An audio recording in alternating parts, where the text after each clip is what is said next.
Young Peter Quill sits in the waiting room of a hospital, listening with headphones to Awesome Mixtape #1 on his Walkman.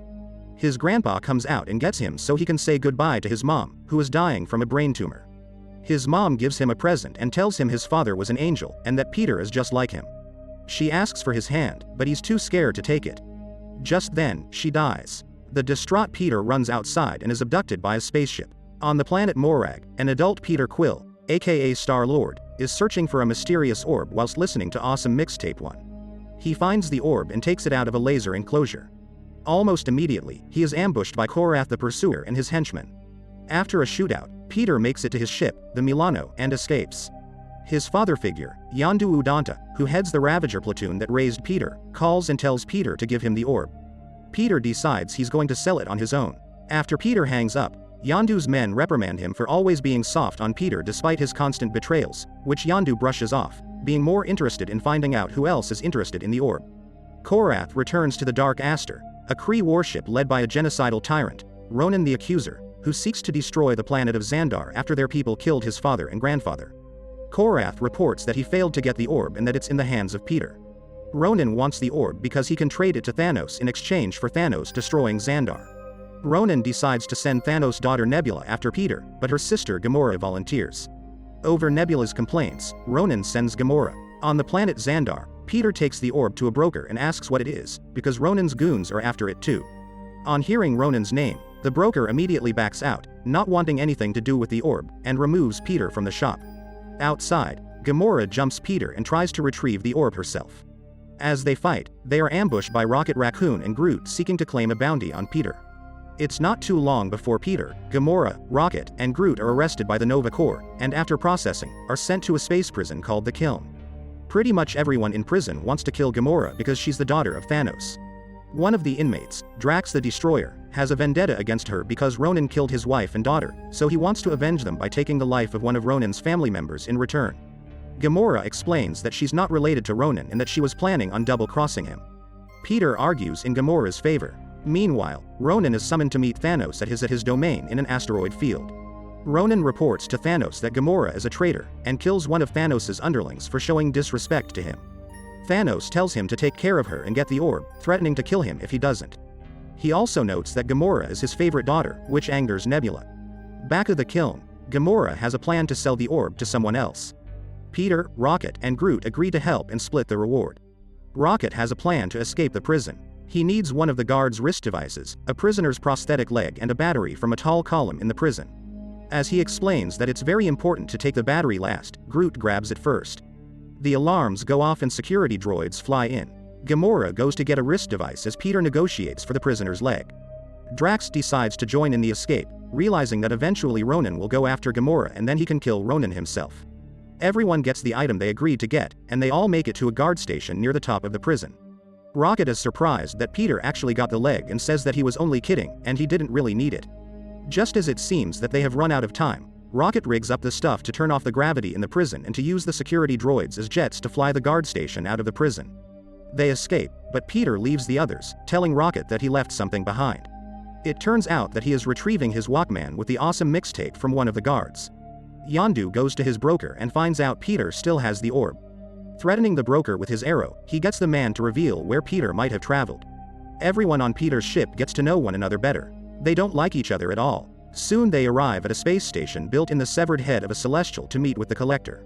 While they wait for their appointment, Drax, Rocket, and Groot get drunk and gamble. Gamora and Peter bond over music. He explains that his mom made him the mixtape of her favorite songs. She listens and likes it. He asks her to dance, but she doesn't trust him. He says it reminds him of an old fable about other people who didn't dance, called Footloose. He makes a pass at her, but she says she's not one of the doe-eyed girls he's used to and she won't fall for his pelvic sorcery. Before they can meet with the Collector, Drax, Rocket, and Groot get into a big fight. Drax thinks Groot is dumb and Rocket is tired of people calling him a rodent. Peter talks them out of fighting. The Collector's assistant fetches them and they all go to meet him.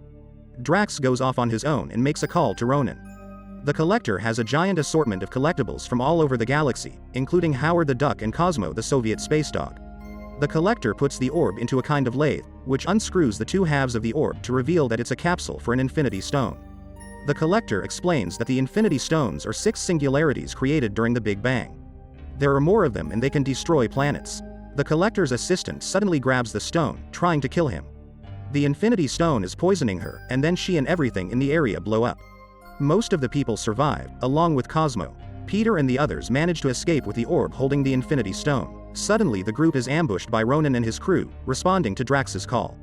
Yondu's Ravager platoon also shows up, having tracked Peter down from the broker. Gamora, Rocket and Quill take off in single passenger ships while Nebula and some of Ronan's goons chase after them. Drax tries to fight Ronan, but gets beaten up badly. Nebula chases Gamora's ship above the atmosphere and blows it up. Nebula gets the Infinity Stone and leaves Gamora floating in space to die. Peter realizes that he can't allow Gamora to die, so he calls Yondu to tell him where he is, then exits his ship and floats to Gamora, where he gives her his gas mask to keep her alive. Yondu arrives and collects Peter and Gamora with a tractor beam right before they can freeze to death. Meanwhile, on board the Dark Aster, Ronan tells Thanos that now that he has the Infinity Stone, he can cut Thanos out of the deal. Instead, he will destroy Xandar himself and then go after Thanos. He puts the Infinity Stone into his hammer. Back on Yondu's ship, Yondu is going to kill Peter for double-crossing him, but he reconsiders when Peter says that he has a plan to get the orb back.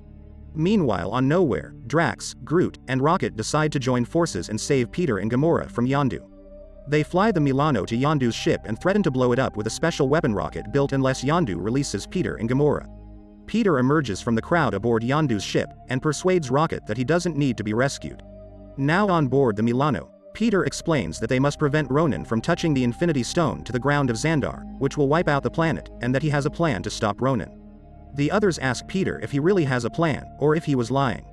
He says he has part of a plan. After much discussion, he says that he has 12% of a plan.